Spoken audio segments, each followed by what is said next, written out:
It's the Martin and Lewis Show.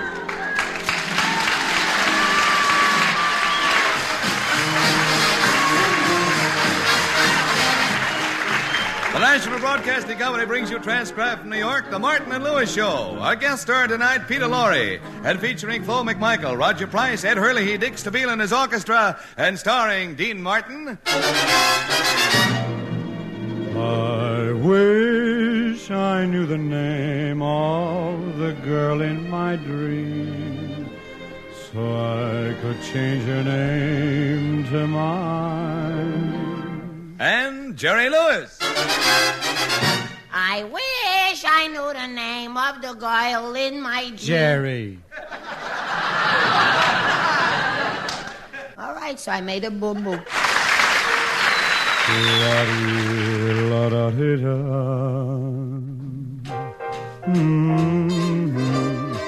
Turns a right into wrong, brightens the night, brings happiness to me. Makes me luckier than throwing a 7, takes me nearer to heaven than anyone's allowed to do. When your heart is talking, I feel like I'm walking on a cloud. Someone like you someday I'll find. Someone I can boast to. Somebody to hug while a bug in the rug to snuggle up close to. And whenever I do you know the who I'll give the most to? You pray on my mind, stay till I find someone like you. Someday I'll find someone I can boast to, somebody to hug while a bug in the rug to snuggle up close to. And whenever I do you know the who I'll give the most to? You pray on my mind, stay till I find someone like you.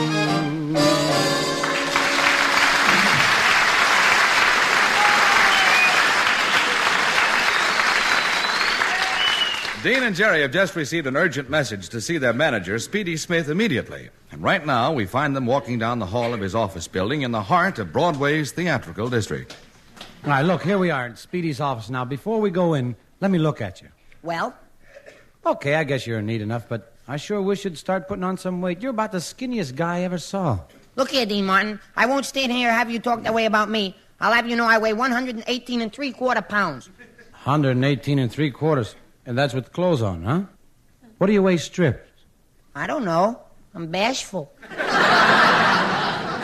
Now stop picking on me about how skinny I am. Oh, I'm not picking on you. Now, if you were smart, you'd... Jerry, don't try to tell me how to be smart. Do I tell you how to be stupid? What's to tell? Well, what are we standing here arguing for? Let's go in. Speedy's message said it was urgent. Oh, yeah, let's go in. Oh, hello, Mr. Martin. Hello, Mr. Lewis. Well, hiya, Florence. So you're working for our manager today, huh? We're supposed to see Speedy right away, Florence, and it's something important. Well, he's got another client in there now. But in the meantime, maybe you can help me with an awful problem. Speedy bought me this new filing cabinet today. What's your problem? I don't know where to plug it in. Plug it in. Florence, you don't plug a filing cabinet in. You wind it up. Gee, Dean, listen in there. Speedy's sure bawling out some client. Listen. And in my opinion, I don't blame the circus for wanting to fire you. You keep forgetting your act, and that's the first thing you're supposed to do. Don't forget anything. Now, you got one more chance, so get back there, and above all, don't forget anything.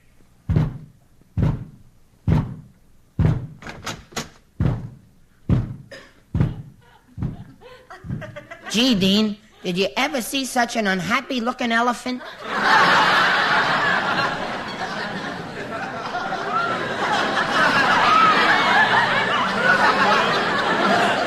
Come on, let's go in and see what Speedy wants. Hello, Speedy. What's so important that you have to see us in such a hurry? Yeah, we rushed right over. I'll tell you in a minute, boys. Relax. Let's get our feet up in the desk. Come on, sit down. Okay. Okay. Ouch! Jerry, you're supposed to sit down first, then put your feet on the desk. Well, boys, I've done it. A big manufacturer phoned me a while ago. He likes your program and might sponsor it. Now, I believe in you, boys. I've studied you. You got talent. Well, I know you backwards. Well, come around front sometime. We got talent on that side, too. Come on now, let's get down to business, boys. Let's get down to business. Look, I want you to go out and call on this man and convince him you've got the program he needs. Get his name and address from Florence and go see him right away. Okay, let's go, Jerry. Hey, Florence, will you give us the name and address of that big manufacturer who's thinking about sponsoring us? Oh, sure. I just filed it alphabetically. Alphabetically? Sure, you know, by numbers. What's the name and address? That's what we want you to find for us. We want... You're kind of silly, Mr. Lewis. You better watch out, or they'll put you in the Bobby Hatch. Bobby Hatch? Florence, it's not Bobby Hatch. It's Bobby Hutch. Florence, please get the name and the address you put in the file cabinet. Oh, sure. Well, let's see. It could be, no. Well, maybe that'd be silly. Or it might be... Oh, no. What are you trying to figure out, Florence? How to open the drawer. Here, Florence, I'll open it for you. There. Florence, will you please try to remember? My goodness, that's it. When you mentioned Bobby Hutch a while ago, I made a file for him, and I put the man's name in there. See, here it is, Mr. Price, 35 Waterbury Road. That must be his country estate. Well, thanks, Forrest. Come on, Jerry, let's hurry. We'll jump in the car and be there in a few minutes.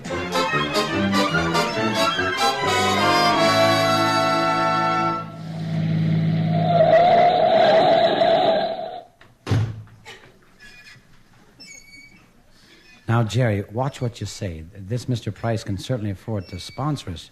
Hey, look over there under the trees. That must be him swinging on the hammock. Yeah, and he must be as eccentric as Speedy said. Look how he's hanging, on the bottom. Say, you must be Mr. Price because we've heard how intelligent and distinguished you are. We're Dean Martin and Jerry Lewis. Well, well. Where'd you boys come from? The stork brought us. Jerry, that's not what Mr. Price meant. Oh, yes, it was.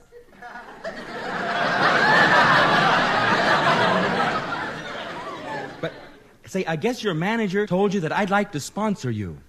What do you manufacture, Mr. Price? Well, it's my family's secret formula. I have the formula right here, secret, see, got it right here. X plus 2 over the square root of pi plus CN3HO4 times 3.677 equals Y. Yeah. What does the formula make? Orange marmalade.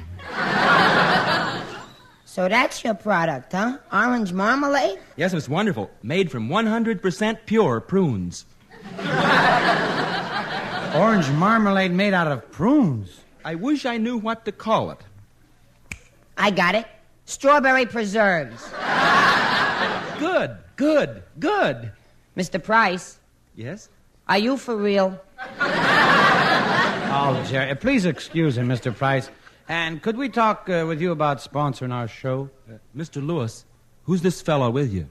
Oh, he's my partner, you know, Dean Martin. His singing is wonderful. I'm very interested in singers, Mr. Martin. My favorite is Bing Crosby. Don't you admire Bing Crosby? Who? You know, Dean, Bing Crosby, the man you imitate when you're trying to sound like Perry Como. Gee, Mr. Price, it would be wonderful if you'd sponsor our radio show. Well, I will, if some changes are made. What? Change our show? Oh, no, we couldn't do that. Well, now, don't be hasty. You see, I spend a lot of time studying and analyzing human beings. You study people, huh? People, too. Now, take the average man. Now, what is it the average man wants? An average woman. I like you. You're jerky. Mr. Price, how about our radio program? Well, now as I see the picture, you should do a mystery program. My wife insists on it. You see, my wife loves mysteries. My wife sits home every evening with her ear glued to the radio. If there's no glue handy, she uses thumbtacks. But, Mr. Price, we do a comedy show with songs. Now, I'll tell you, If you'll do a mystery program, I'll sponsor your show. But Mr. Price. My word is final. It's a mystery program or nothing.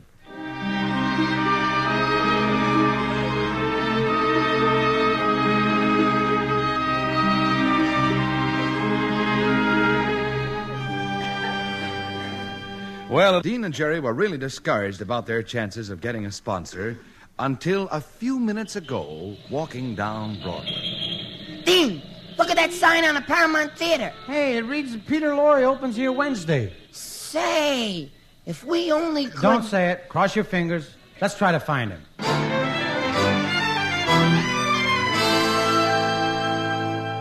Well, this is it, Jerry, the Warwick Hotel. Yeah, wouldn't it be swell if we could talk Peter Lorrie into helping us out? Then we'd have our sponsor. I only hope we can get in to see Peter Lorrie. He probably even never heard of us. Maybe not, Dean, but wait until he finds out that I'm a big fan of his. Gee, one time I took my girl to see Peter Lorrie in a picture. He was so sinister and so menacing, when I came out, I had the creeps. Well, it must have been even worse on your girl. Nah, she was a creep to start with. Well, let's go in and see Mr. Lorrie.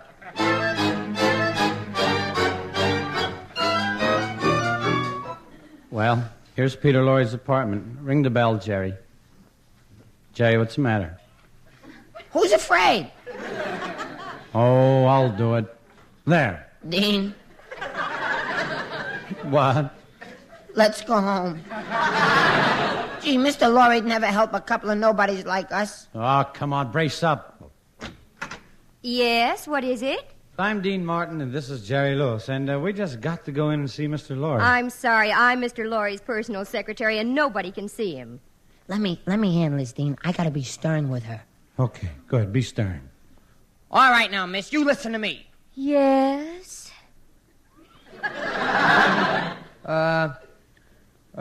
What is it? Yes? Will you marry me? Do you really want to see Mr. Lorrie enough that you'd propose? Don't laugh. If we can be engaged, I'll give you my secret corn kicks ring with the plastic glass covered compass and the secret message sender and decoder and the patented peeperscope with the atomic disintegrator attachment.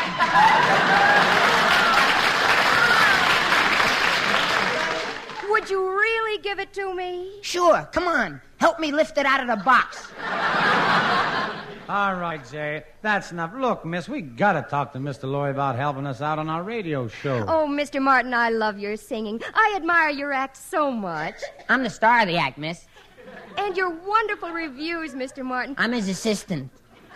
I'm Lewis. I'm on records, too. And the way the crowds come to see you at the Copacabana, Mr. Martin. I'm there, too, yep. Good old Jerry. I do a few tired funnies in between Dean's songs. And you're so appealing to women, Mr. Martin. Oh, I wish I was dead. Oh, I think you're kind of cute, too, Sonny. Miss, are you sure that Mr. Lorrie can't see us today? Well, you're taking a horrible chance. Mr. Lorrie hates to be disturbed at tea time, and especially when he's so hungry. Well, thanks, but we'll take a chance. Mr. Lorrie? Well, well, well.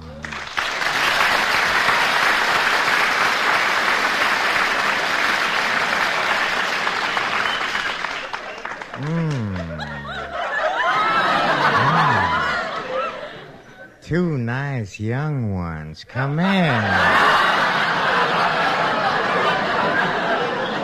Well, I hope we didn't disturb your cup of tea, Mr. Lorrie. What are you drinking there? Green tea or orange pekoe? Oh, no, neither. I have a weak stomach. It's arsenic.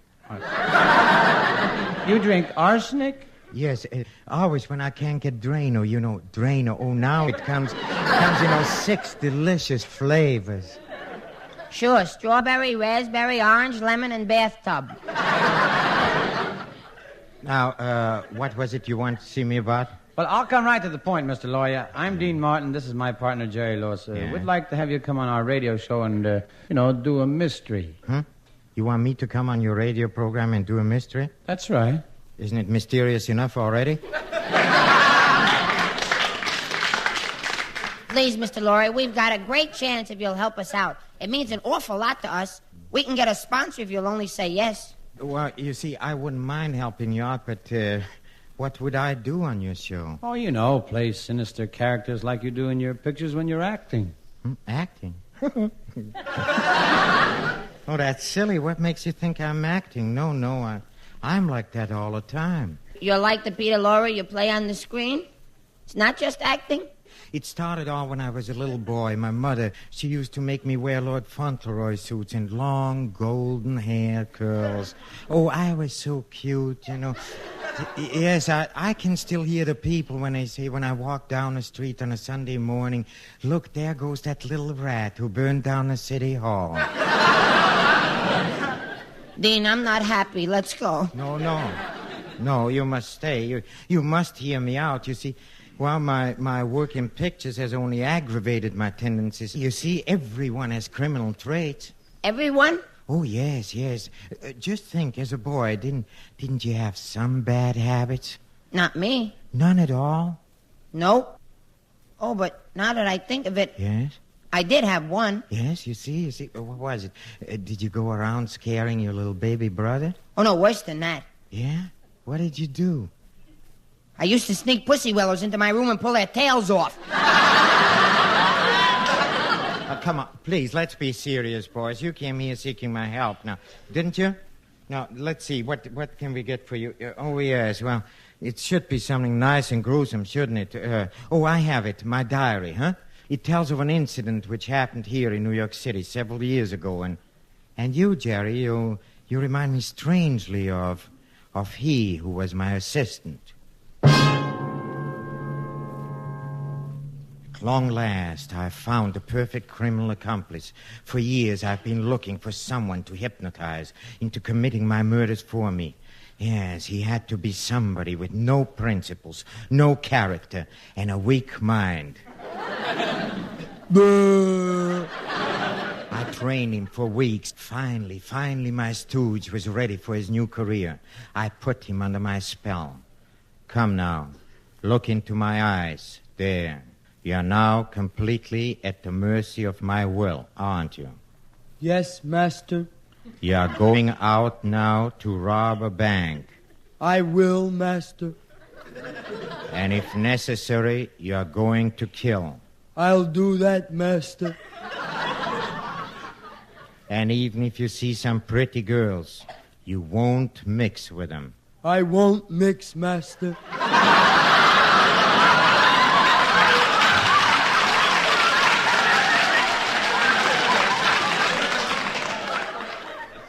Now, what should I do, master? I want you now to take some TNT and go to the Chase National Bank and blow it up. He left me. I waited for an hour anxiously. This was his first job. Where is he? He should have been back long ago. Hello? Hello, master. Louis, why aren't you here with the money? Did you blow up the bank like I said? Master, I made a terrible mistake. I accidentally dropped some taboo into the TNT. What happened? Now Chase National is going steady with Irving Trust. And so it went, failure after failure, but I didn't give up. I needed Louis for this special job. And Louis, tonight is the payoff. Tonight at 9, I have a date with Mrs. Van Schuler, the owner of the $1 million Ming necklace. Let's get started. What a surprise this is going to be for Mrs. Van Schuler. Well, Louis, here we are, the Van Schuler estate. Come on, we'll go in through the front door. I'll open it.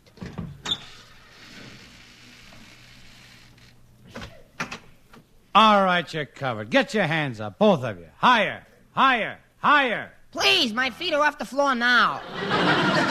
You, Louis, you caused this, you clumsy, stupid, blundering idiot.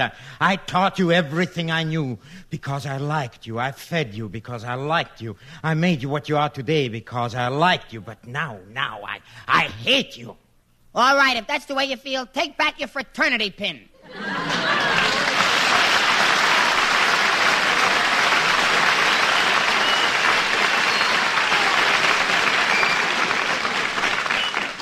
That was wonderful, Mr. Lorrie. We'll all do a mystery show together. Jerry, now we got a sponsor. Wait, just a minute, boys. There's a little detail. You see, I personally, I'm tired of all that horror stuff. You see, from now on, I want to be gay. Like a disc jockey. A disc jockey? Yes. But if we're going to get a sponsor, we got to have one of those gruesome programs. Oh, wait, believe me, Jerry, believe me. You know, Peter Lorre is a disc jockey. It'll be pretty gruesome. Well, the least we can do is try it. I'll tell you. You two cook up something while I knock off a number. Mr. Stabile, a little background, please.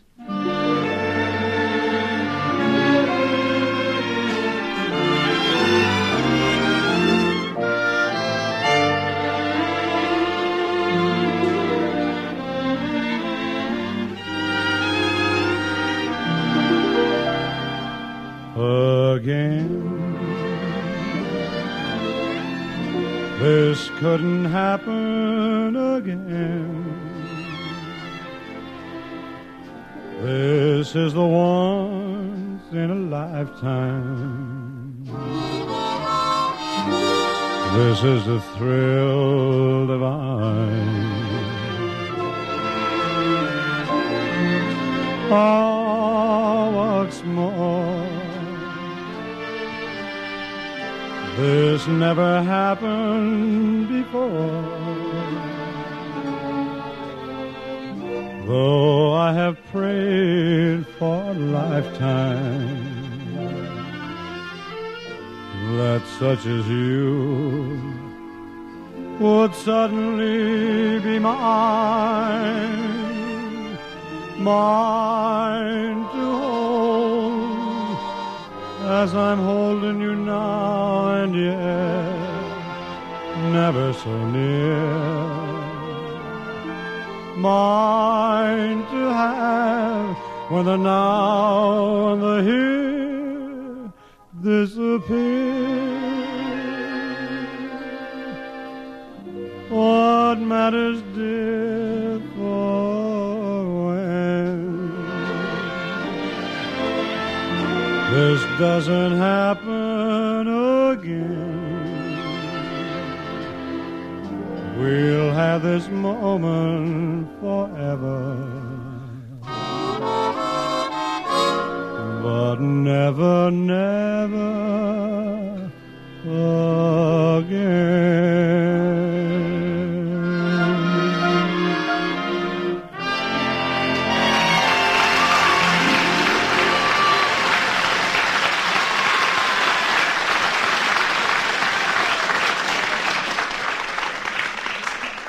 That was very nice, Dean. All right, come on. While you were singing, Mr. Lorrie and I got a terrific idea for a disc jockey program. The Sunshine Boys. This is the way our theme will go. You gotta keep smiling, smiling, smiling, smiling, smiling, smiling, smiling, smiling. Smiling, smiling, smiling, smiling, smile. What did you drop out for? I forgot the words. Yes, folks, we're on the air. The Sunshine Boys, Dean, Jerry, and Pete. And now a short message from the makers of Sploop. Folks, have you tried Sploop? Sploop, the breakfast food that makes you wish it was lunchtime. And remember, folks, Sploop doesn't crackle, burst, pop, or explode. It makes no noise at all. But when you pour the cream over it, watch it. It bites.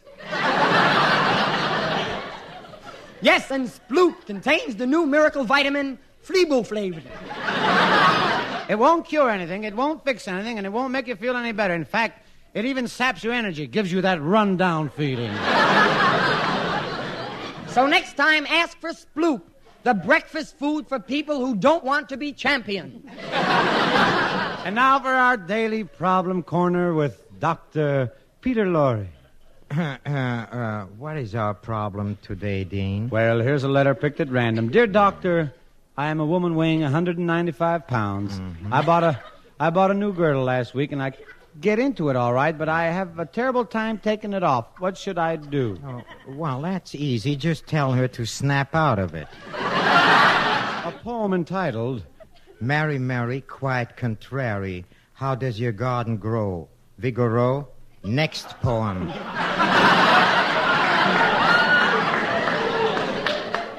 A little robin redbreast sat on my windowsill. He was a beam of sunlight as he sang his little trill.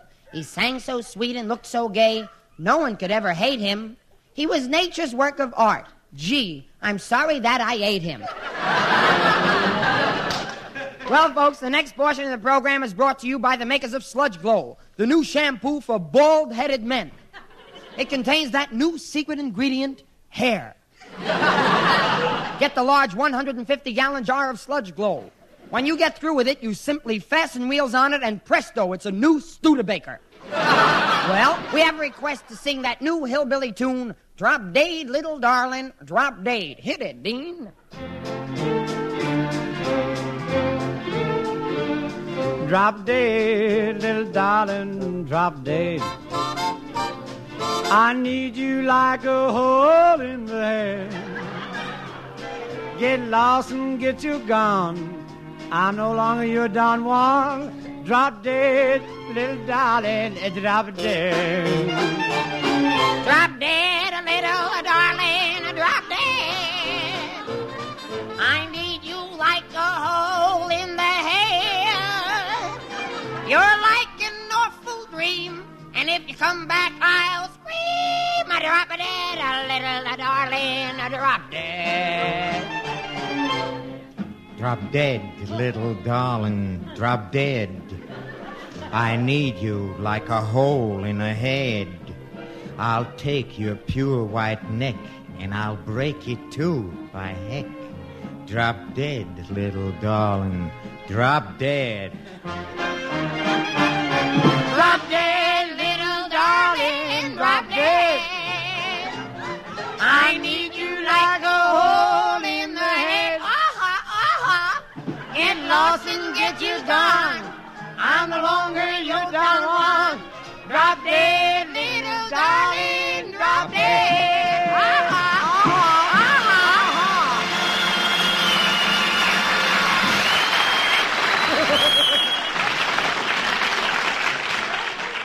Thank you, Peter Lorrie. You were wonderful. And I hope we'll have the pleasure of working with you again soon.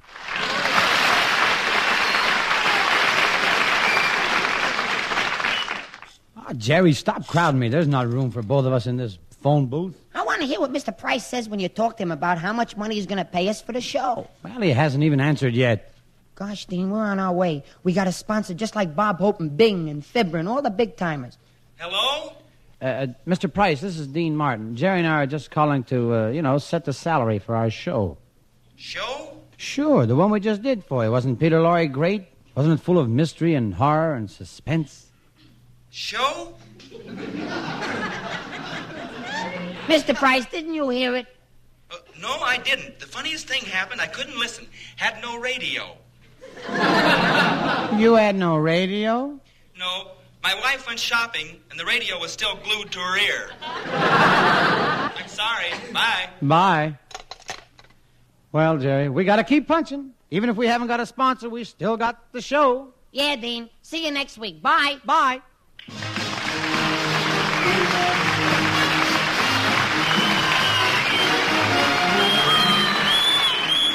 The Martin and Lewis Show, transcribed in New York, is produced and directed by Robert L. Red and written by Ray Allen, Dick McKnight, Roger Price, and Sid Resnick. Peter Lorrie will soon be seen in the Hal Wallace production, Rope of Sand. This is Ed Hurley suggesting you tune into your NBC station each Sunday evening at the same hour for The Martin and Lewis Show. This is NBC, the national broadcasting company.